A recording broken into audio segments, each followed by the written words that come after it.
South Carolina, your hometown team played LSU this past weekend, or played LSU, and obviously lost the football game 20-10.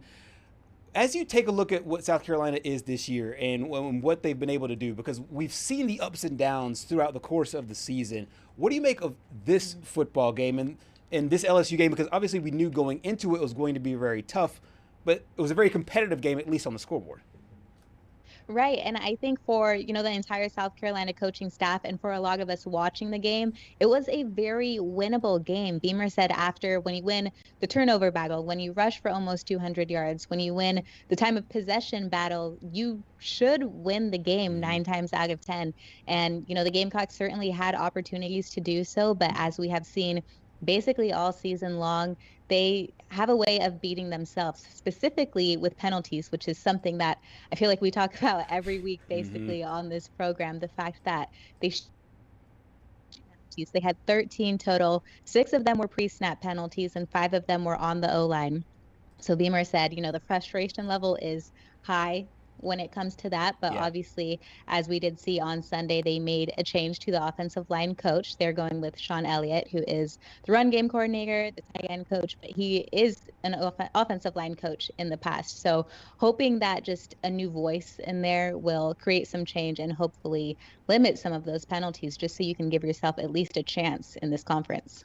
One of the big things about this football team has always been the quarterback, Lenore Sellers. Obviously, he got knocked out a few weeks ago early in the season. What have you made of him? Because the stats don't necessarily blow you away and the offensive numbers don't blow you away, but it seems like the leadership is still there in a lot of ways, whether it's tangible or intangible.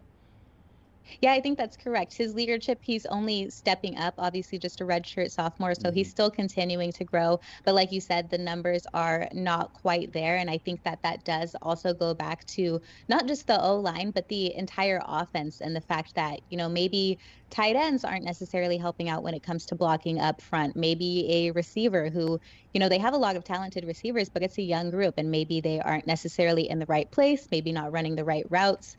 The run game we did see really improve in this LSU game, but it started off a little bit slow. So obviously you have to look at Lenore Sellers and, you need him to get the ball out a little bit faster. Yeah. He could make better decisions and make better throws at the end of the day, but it also is a full offense that needs to come together as they're going on this season. Absolutely. And I know 10 points is nothing to write home about offensively, but you mentioned it, rushing for nearly 200 yards in the football game.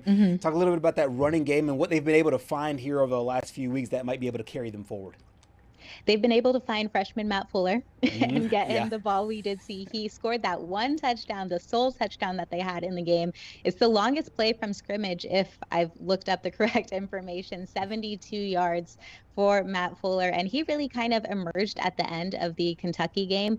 But it was interesting. In Shane Beamer's press conference yesterday, he said he had that long touchdown and then didn't get the ball back for 16 to 17 plays. And when you hear something like that, that sounds like an issue. If a guy is being really successful and, is kind of the engine on that offensive side of the ball, he should be getting the ball a little bit more. And so I think that's something that they will be doing moving forward. Obviously, Rasul Faison had a great game as well. Oscar Agaway does his role and has his part in it.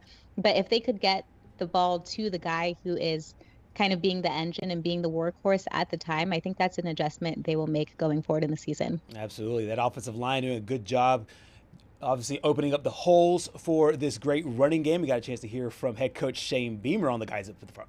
Yes, if I was Oklahoma, I would go back and study every game that Sean had as the head coach at Georgia State, every game that he coached here as the offensive line coach, and every game that he coached at App State. And that's a good start for them and everything. Now, having said that, in all seriousness, certainly there's going to be things in the run game that he really likes that maybe we haven't been doing as much.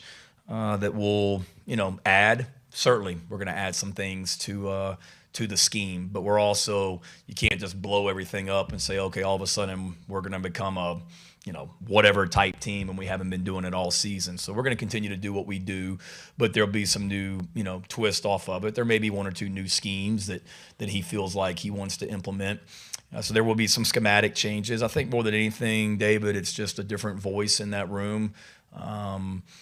Every coach is different. My style is different than Kirby Smart style or Steve Spurrier as a head coach. Every coach is different, and you got to be who you are. And Lonnie Teasley's style of coaching is different than Sean Elliott's. Doesn't make one right or wrong.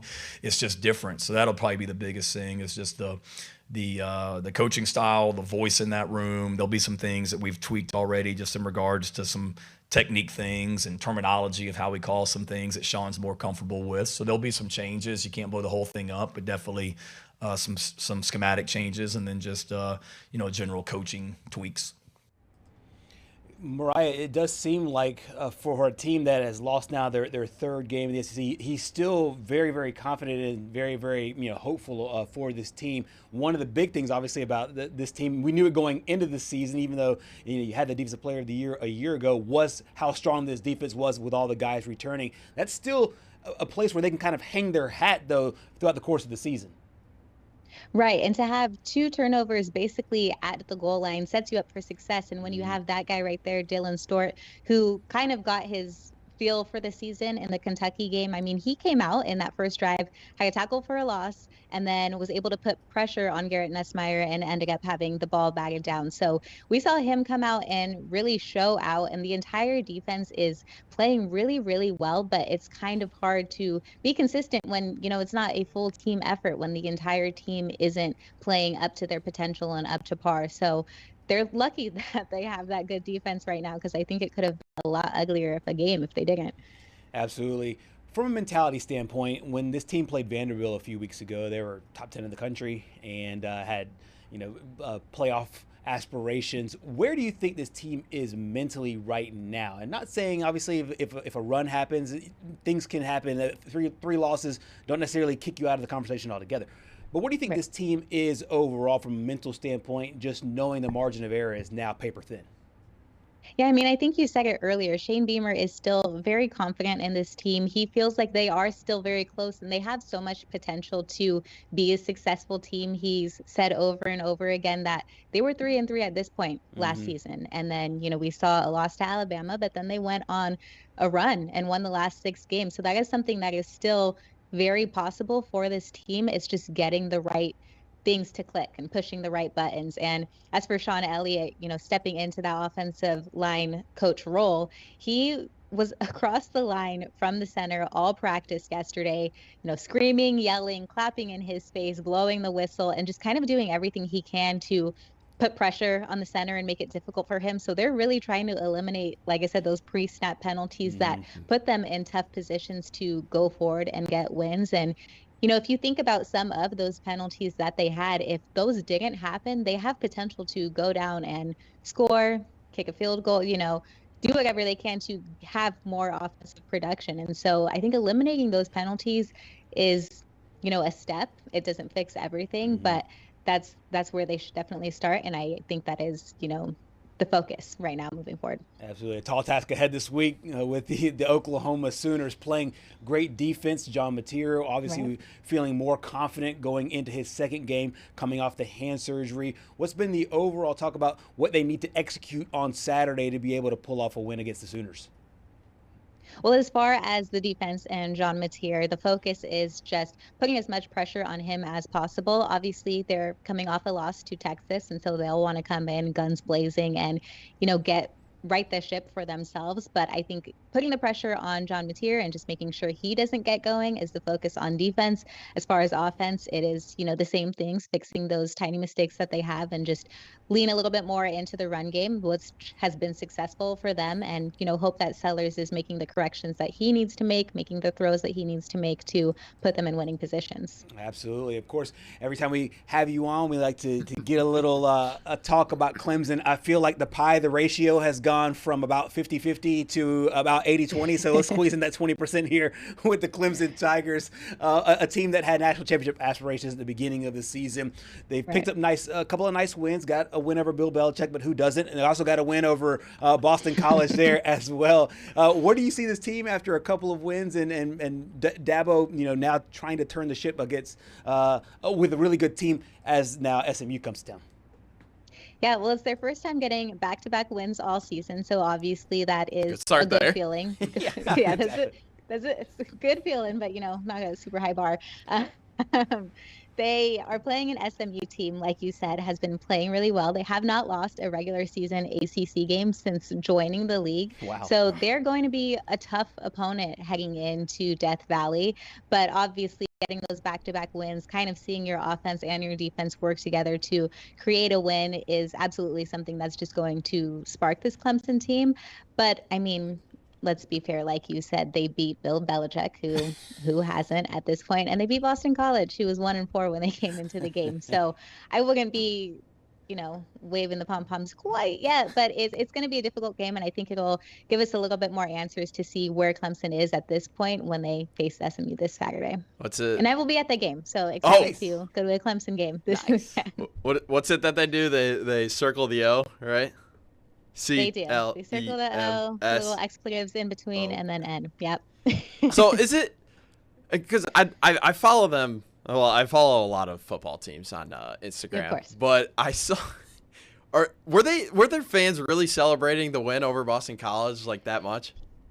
Clemson fans are a special breed of people, and they certainly were. I was seeing comments and questions of, "Oh, how many votes do you think they got?" And it's. Yeah, people were very excited after that Boston College win. But again, I think we will see where they really stand after this SMU game. But yeah, Clemson fans are diehard. They're right there. Yeah, gotta love it. I mean, and you'd rather have that than the opposite. Yeah. You'd rather have that than 100%. than like people who just don't care unless you're winning a national championship. And that's right. Better than losing to Boston College too. Exactly. Absolutely. That would have been scary. Would have went off the rails, I think. That line as it sits right now, Clemson's a 9.5-point home favorite over SMU. And as Mariah said, SMU has not lost a conference game, so this line might be begging you to take SMU. We'll see. Was the last Clemson home game the Syracuse game? Yes. Yeah. Yes, because they were on the off. road. Yeah. Then they clobbered Bill Belichick, Yep. and then they clobbered Boston College. So it's kind of their get back Yeah. game.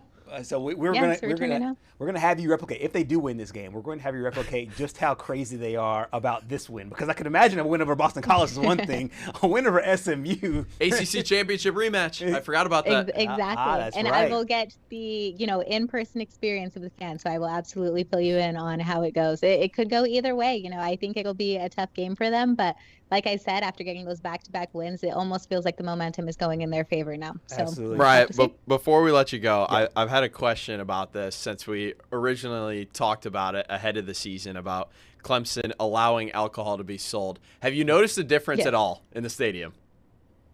I haven't actually been to one of the games yet. Oh, So okay. this is the first one. Yes, Okay. it will be my first game of the season for Clemson. But again, I will fill you in on all of the things after this Saturday. able to- Because I know we talked about how they just go out at halftime and then just come back in. So I'd be interested. Yeah, so we'll see if there's any difference. We'll get Mariah's both figurative and literal buzz about what's going on there at Clemson.